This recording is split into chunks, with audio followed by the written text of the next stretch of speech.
El reinado de Ocozías, orgullo, profecía y caída.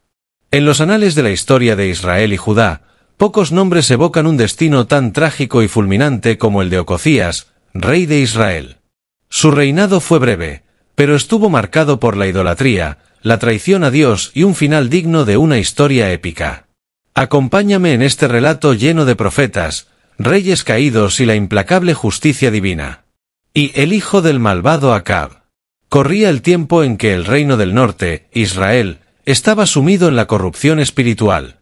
En el trono se había sentado Acab, el rey más perverso que Israel había conocido. Su esposa, la despiadada Jezabel, era una sacerdotisa de Baal y una enemiga acérrima de los profetas del Señor. Con sus artes seductoras y su astucia manipuladora, Jezabel convirtió a Israel en un reino de idolatría, donde el culto a Baal reemplazó la adoración al Dios de Abraham, Isaac y Jacob. De esa unión nefasta nació Ocozías, príncipe de Israel. Desde su infancia, Ocozías creció viendo la crueldad de su madre y la debilidad de su padre. Fue criado en los lujos del palacio de Samaria, rodeado de falsos profetas y consejeros que solo le hablaban lo que deseaba oír. Cuando su padre, Acab, murió en batalla, el joven Ocozías heredó el trono. Pero a diferencia de su padre, que al menos tuvo momentos de arrepentimiento, Ocozías se sumergió completamente en la oscuridad. 2. Un rey rebelde contra Dios. Desde el primer día de su reinado, Ocozías demostró que no tenía ninguna intención de seguir los caminos del Señor. En vez de arrepentirse de los pecados de su padre, los continuó con mayor intensidad.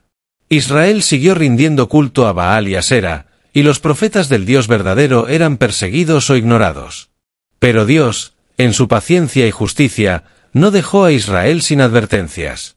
En la región del desierto, un profeta de fuego y trueno aún caminaba por la tierra, Elías. Este hombre de Dios ya había confrontado a Acab en el pasado, y ahora su mirada profética se posó sobre Ocozías. Elías anunció que la ira de Dios estaba sobre Israel por su idolatría y que el reinado de Ocozías sería efímero y lleno de calamidades. Pero el joven rey despreció la advertencia. En su arrogancia, pensó que el poder de Baal y la influencia de su madre lo protegerían. Pero estaba equivocado. 3. La caída del rey. El destino de Ocozías cambió en un solo instante. Un día, mientras caminaba en su palacio de Samaria, ocurrió algo inesperado. Algunos dicen que fue una simple caída, otros que una grieta en el piso lo sorprendió. Lo cierto es que el rey tropezó y cayó desde un piso alto, golpeándose brutalmente contra el suelo de piedra. Gravemente herido y postrado en cama, Ocozías temió por su vida. Pero en lugar de buscar a Dios, cometió el error fatal de enviar mensajeros a Baal-Zebub, el dios de la ciudad filistea de Ecrón, para consultar si sanaría o si moriría.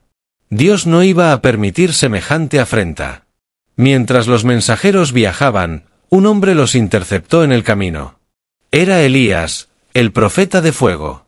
Con su túnica de pelo y su mirada ardiente, les dijo con voz tronante: ¿Acaso no hay Dios en Israel para que vayáis a consultar a Baal-Zebub?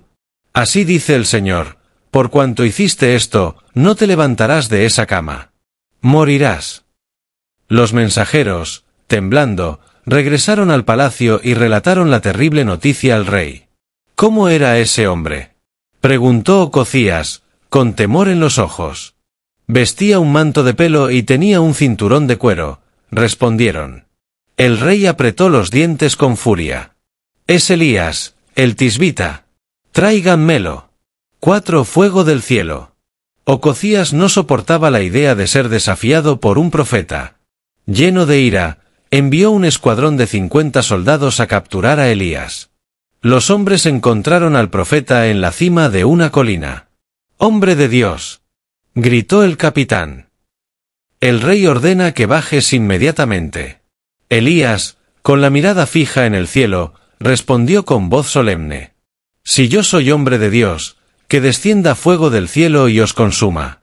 Y en ese instante, un relámpago bajó de los cielos y consumió a los 50 soldados.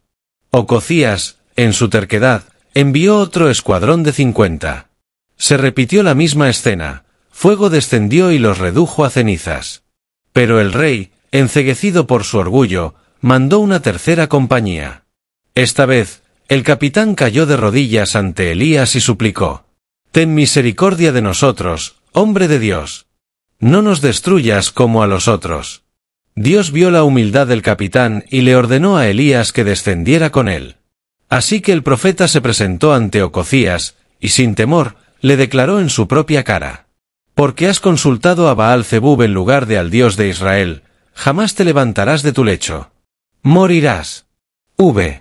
El fin del rey sin gloria. Pocos días después, tal como Dios lo había dicho, Ococías murió en su lecho de enfermedad, sin haber dejado descendencia para heredar su trono. Su muerte marcó el fin de su linaje y el juicio de Dios sobre su casa. El reino de Israel, ya debilitado, continuó su decadencia hasta ser destruido años después. Ococías pasó a la historia no como un rey valiente o sabio, sino como un necio que desafió a Dios y perdió. Epílogo: una lección para los reyes y los hombres. El trágico destino de Ococías es un recordatorio de que ningún poder, por más grande que parezca, puede desafiar la soberanía de Dios. Su historia resuena a través de los siglos como una advertencia para todos aquellos que se aferran al orgullo, la idolatría y la rebelión. Porque al final, solo hay un verdadero rey que reina para siempre, el Dios de Israel.